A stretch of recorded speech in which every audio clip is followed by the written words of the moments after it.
Bonjour, mon nom est Erika Perrault. J'ai fondé une entreprise à Montréal il y a 4 ans qui s'appelle Raplapla. Je fais des poupées en tissu, je vous en présente une tout de suite.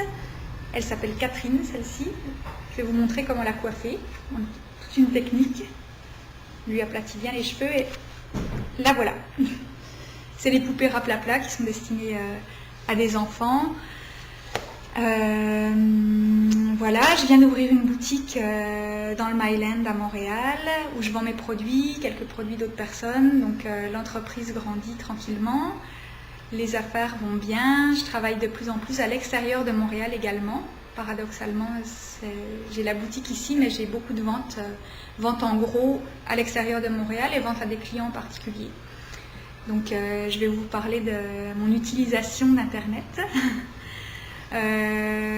Dans la vie de tous les jours, c'est un outil qui est absolument essentiel. Je l'utilise plus que le téléphone. Donc j'ai toutes mes communications clients et fournisseurs qui se font par Internet. J'ai un client sur j'ai 65 clients de gros, j'en ai un qui n'a pas d'adresse courriel.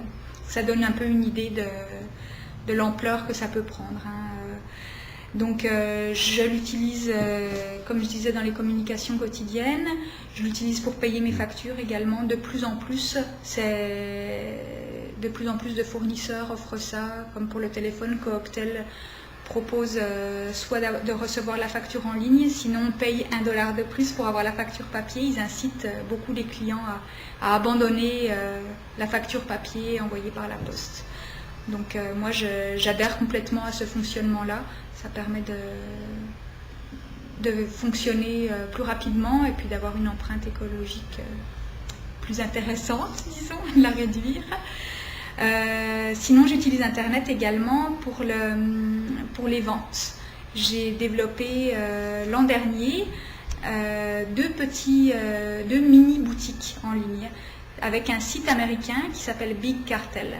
Donc je loue un espace sur leur site pour $10 américains par mois.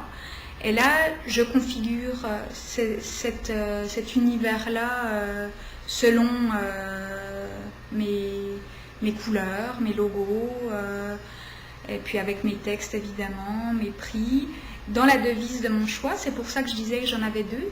J'en ai monté un en dollars canadiens pour tous mes clients qui sont ici. J'ai également un autre site en dollars américains sous une autre bannière qui s'appelle Etsy, que certains connaissent peut-être. Il y a beaucoup d'artisanat qui se vend sur Etsy, d'artisanat, d'objet design. Et puis j'ai monté aussi un autre site en euros finalement qui propose les mêmes choses. Si on convertit, c'est à peu près les mêmes prix. Mais quand j'ai remarqué l'an dernier que les clients européens n'aimaient pas acheter en dollars, je me suis dit que c'était intéressant de leur proposer ça. Et effectivement, ça m'a amené toute une clientèle en Europe que je n'avais pas auparavant, quand j'avais seulement le site en dollars américains. Voilà, donc ça c'est l'autre outil que j'utilise beaucoup. Quand je fais des ventes en ligne, je suis avertie dans ma boîte de courriel immédiatement, donc je peux mettre en place, je peux préparer mon produit, donc soit une poupée que je vais envoyer, ou là une boîte, c'est Monsieur Tsetse que je vais envoyer selon ce que le client a commandé. Ça me donne des enveloppes qui sont à peu près de ce format-là, que je poste en règle générale avec Poste Canada. J'ai un numéro de suivi que je transmets le jour même à mon client par courriel. Il peut donc savoir où est son colis,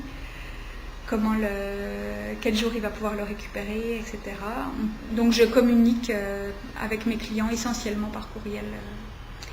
Et voilà. Merci beaucoup.